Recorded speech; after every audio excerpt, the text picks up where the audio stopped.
So it is June, and we're approaching the end of the financial year, and I wanted to pose a question or a thought, and that is, why is income protection tax deductible?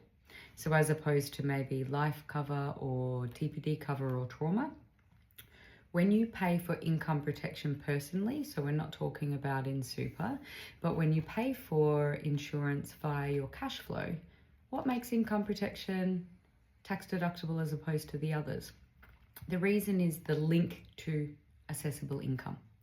So income protection is compensation for loss of income. And so when we pay for income protection from our cash flow, we are incurring an expense to protect our assessable income. So that's what makes it tax deductible as opposed to the others.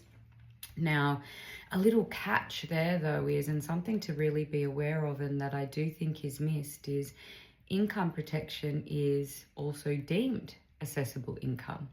So let's say that I go on claim. I've been on claim for 6 months out of this year. At the end of this financial year, the claim proceeds that I've received from the income protection policy will actually be deemed as assessable income on my tax return. And as it's assessable income, there is tax applicable and tax payable.